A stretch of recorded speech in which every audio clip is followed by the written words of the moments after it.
বিশ্ব বাণিজ্যের অন্যতম গুরুত্বপূর্ণ সামুদ্রিক পথ হরমুজ প্রণালীকে ঘিরে নতুন করে উত্তেজনা তৈরি হয়েছে।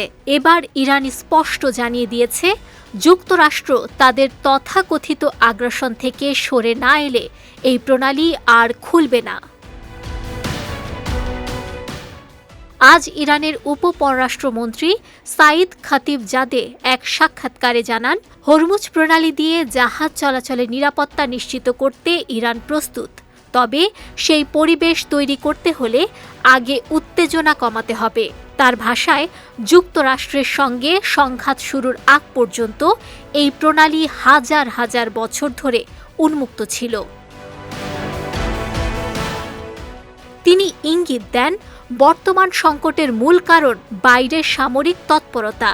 যুক্তরাষ্ট্র যদি সেই অবস্থান থেকে সরে আসে, তবেই আবারও স্বাভাবিক চলাচল নিশ্চিত করা সম্ভব হবে।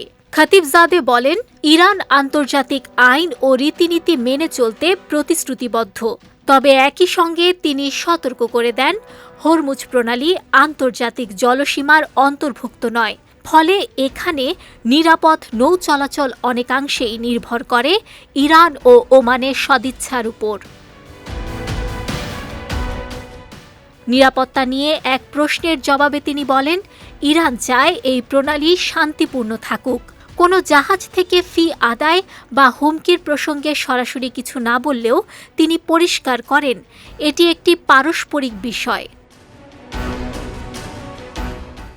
একই সঙ্গে তিনি কড়া বার্তা দেন, উপসাগরীয় এই অঞ্চলে যুদ্ধ জাহাজের উপস্থিতি বা শক্তি প্রদর্শন সহ্য করা হবে না। তার মতে, এমন কার্যক্রম প্রণালীকে অস্থিতিশীল করে তুলছে।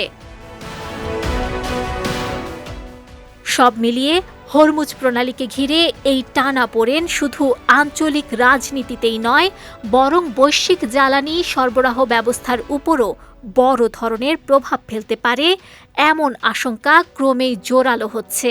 এতে বৈশ্বিক জ্বালানি সরবরাহ ও আঞ্চলিক স্থিতিশীলতার জন্য নতুন করে উদ্বেগ তৈরি হচ্ছে।